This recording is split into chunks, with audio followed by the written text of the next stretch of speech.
Good morning friends. MSc 5 में आप सभी का बहुत बहुत स्वागत है।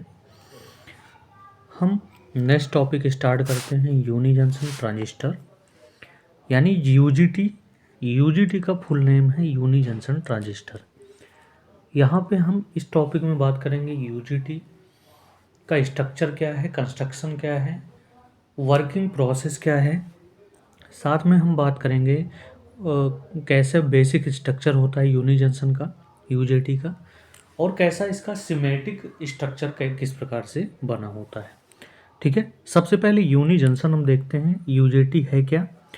यूजेटी अ यूनी जंक्शन ट्रांजिस्टर है।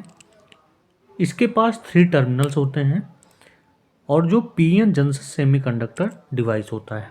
ओके, आपका जो यूनी जंक्शन ट्रांजिस्टर होगा is a 3 terminals single PN junction semiconductor device. It is mainly act as a switching transistor instead of amplifying signal। आप इसका यूज समझ गए होंगे। यूज कहाँ पे होगा? स्विचिंग ट्रांजिस्टर के रूप में इसका यूज किया जाता है।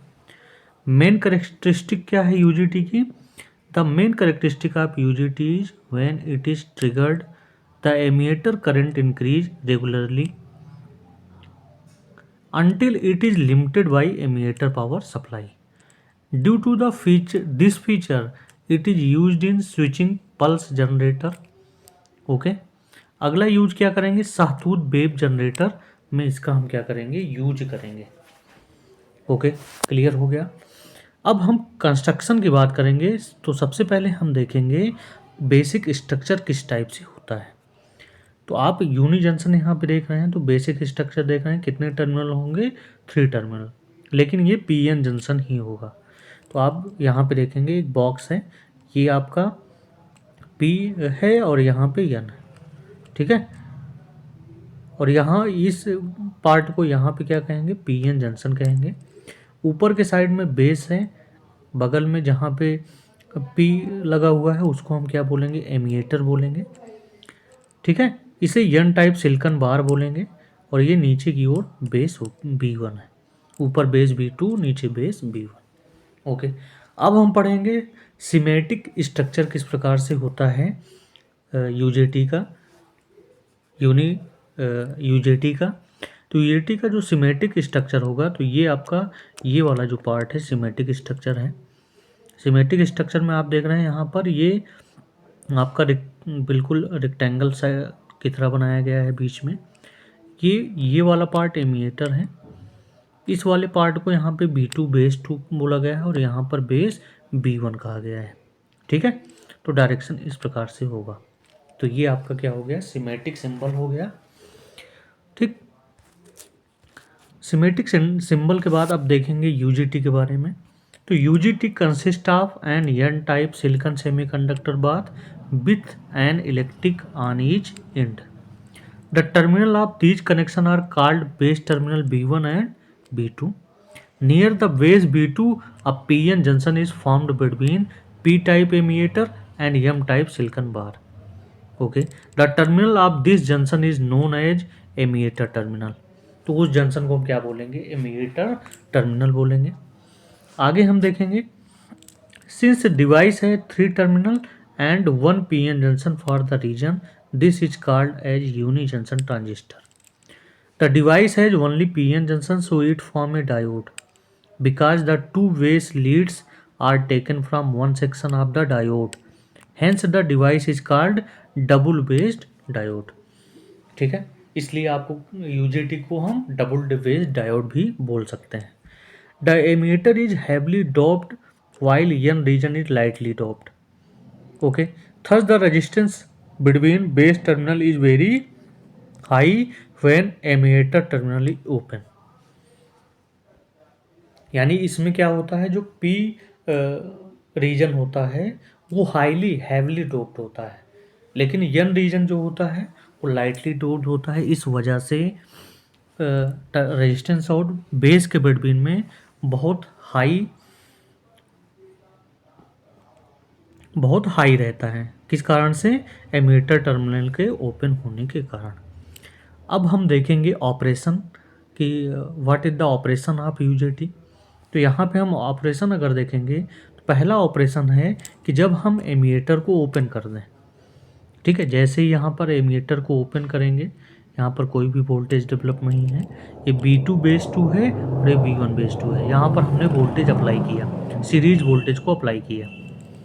When the voltage BB is applied, यानी इसको अगर हम अप्लाइड करेंगे तो क्या होगा, a potential gradient is established along N type silicon bar, यानी आपका B2 और B1 बेस से पोटेंशियल ग्रेडियंट जनरेट हो जाएगा। At the emitter is located close to the base B2, thus a major part of BB appears between emitter and B1. Okay. When the voltage B1 between emitter and B1 establish a reverse bias on the junction and the emitter current is cut off, but a small leakage current flow from B2 to emitter due to minority charge carrier. Thus the device is said to be off state. यानी जब एमिएटर को हम क्या कर देंगे, एमिएटर को open कर देंगे तो उस कंडीशन में जो आपका डिवाइस होगा वो ऑफ स्टेट के रूप में क्या करेगा, वर्क करेगा। दूसरा स्टेप क्या है, विथ एमिएटर एज पॉजिटिव पोटेंशियल। अगर हम पोटेंशियल को चेंज कर दें, पहले अगर हम वोल्टेज टर्मिनल को चेंज कर दें तो उस कंडीशन में क्या होगा। अब ध्यान से फिगर को देखिएगा, ये फिगर आपका बना है।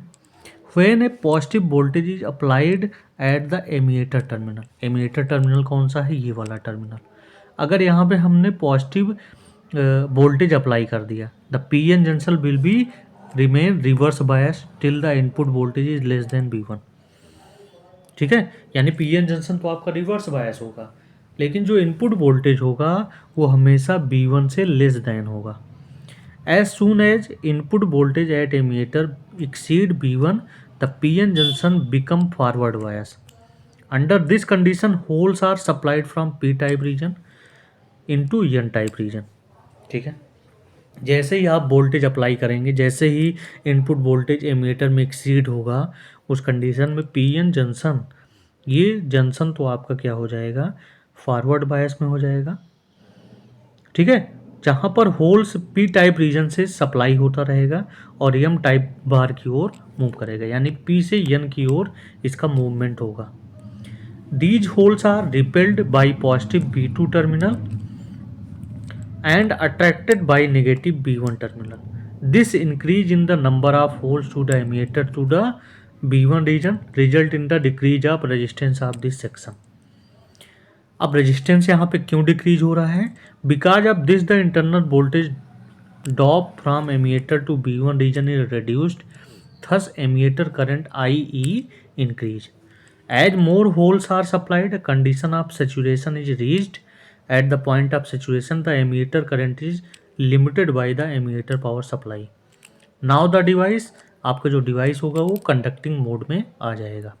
ठीक है, और जब कंडक्टिंग मोड में होगा तो सेकेंड स्टेट को हम ऑन स्टेट बोलेंगे, कि आपका जो जंक्शन है, जो आपका UJT है वो ऑन स्टेट में है।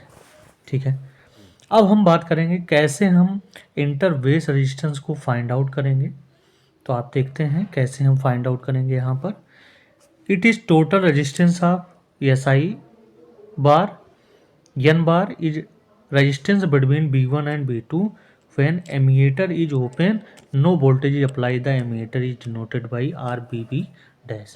तो उस कंडीशन में जो रेजिस्टेंस आपका होगा RBB equal to RB1 plus RB2, where RB1 क्या है, resistance between emitter and B1, and RB2 क्या है, resistance between emitter and B2। अब देखिए कंडीशन क्या है कि अगर RB1 RB2 से ग्रेटर हो जाए तो उस कंडीशन में RB1 equal to 60% of RB2 होता है। ठीक है, अब अगर intrinsic stand off ratio find out करें तो यहाँ पे हम वोल्टेज BB देखेंगे, VBB। ठीक है, वोल्टेज अप्लाइड किसके बिटवीन में होगा, B2 और B1 के बीच में होगा। उस कंडीशन में B2 positive relative to B1, when B equal to 0 the voltage across RB1 is B1 equal to RB1 upon RB1 plus RB2 is greater than into VBB। उस condition में RB1 upon RB1 plus RBT को ही हम intrinsic stand off ratio बोलते हैं। तो उस condition में B1 equal to क्या होगा, ईटा VB।